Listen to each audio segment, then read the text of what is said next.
મંચ ઉપર ઉપસ્થિત સૌ સન્માનીય સાથીઓ, સૂચના છે કે બધાના નામ નહીં લઉં છતાં વિક્રાંતભાઈ ભુરિયા, સાથી અનંત પટેલ, સુખરામભાઈ રાઠવા, તુષારભાઈ ચૌધરી, બીવી શ્રીનિવાસ, કરશન બાપા, રવિન્દ્રભાઈ તડવી, અમારા મહેશભાઈ વસાવા, અમિતભાઈ ચાવડા, પ્રદેશ પ્રમુખ શ્રી, જેમના નેતૃત્વમાં આ યાત્રા નીકળી છે, એસસી ડિપાર્ટમેન્ટના ચેરમેન સાથી રાજુભાઈ પારગી, આપ તમામ બહેનો, માતાઓ, વડીલો, યુવાન દોસ્તો, ખાલી 2 જ મિનિટ તમારી લઈશ. આખા ગુજરાત માટે આ યાત્રા નીકળી છે. ગુજરાતના બેરોજગાર યુવાનો માટે જેટલે પણ મોલ અને મલ્ટીપ્લેક્સ બન્યા, જેટલા પણ શોપિંગ સેન્ટર, ટાવર બન્યા, જેટલી પણ હોટલો બની, તમામે તમામ પોલીસ સ્ટેશન, મામલતદાર પ્રાંત કચેરી, જિલ્લા પોલીસ વડા અને કલેક્ટરની બિલ્ડિંગ, આ તમામે તમામ એ દાહોદના, ગોધરાના, દેડિયાપાડાના, બાંસવાડાના, ડુંગરપુરના આદિવાસી કડિયા મજૂરોનો લોહી અને પરસેવો છે.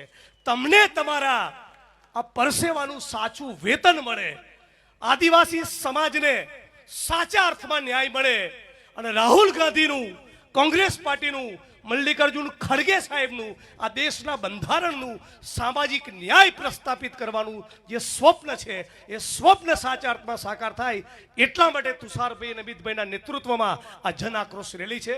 તુષારભાઈ અને અમિતભાઈ માટે એક જબરદસ્ત તાળીઓનો આવકાર થઈ જાય. છેલ્લા કેટલાય દિવસોથી ગુજરાતના આદિવાસી પટલામાં સંઘર્ષ કરી રહ્યા છે. સાથીઓ, આજે સર્કિટ હાઉસમાં બેઠા હતા, તારો મિત્રોને પૂછતો હતો કે કયા મુદ્દાઓ પડવા જેવા છે, ત્યારે એકની એક ચર્ચા, મેં તો 20 વર્ષ મને પણ આ બોલતા થયા કે 5મી અનુસૂચિ લાગુ કરો, કડિયા મજૂરો અમદાવાદ ને સુરતની બિલ્ડિંગો પરથી ચડીને મરે છે, જળ જમીન જંગલ અમારા છે અને છતાં મરજી આવે તારા સત્કાર વિસ્થાપિત કરીને અમને ફેંકી દે છે. તો આજે તમને બધાને ખાસ એ અપીલ કરવા આવ્યો છું કે હે મારા ગુજરાતના આદિવાસી ભાઈ બહેનો, તમે ક્યારે આ સરકાર અને ગુજરાતની જનતા જોડે તમારા પરસેવાનો હિસાબ તમે ક્યારે માંગશો?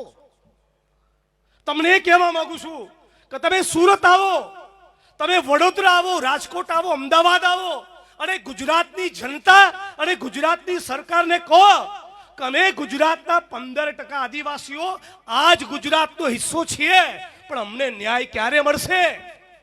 ક્યારે અમારા બાપ દાદાઓ અમદાવાદ અને સુરતની બિલ્ડિંગો પર ચડી ચડીને એક 200-500 રૂપિયા માટે જે મરે છે, એ મોત એમના લમણે જે લખાયું છે, એ મોત અમારી કિસ્મતમાંથી ક્યારે દૂર થશે? ક્યારે અમને જંગલ જમીનનો પૈસો મળશે? ક્યારે જંગલ જમીનનું વળતર મળશે? ક્યારે જંગલ જમીન અમારા દાવા એ સાચા અર્થમાં સાર્થક થશે? આજથી 15-20 વર્ષ પહેલા કોંગ્રેસની સરકારે તમારા માટે જંગલ જમીનનો કાયદો બનાવ્યો.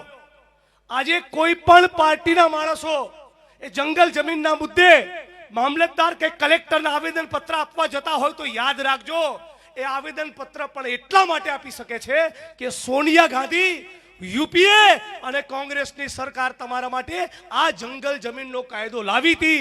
એ લાવી હતી તો કોઈ એના આવેદન પત્ર આપીને એની અમલીકરણ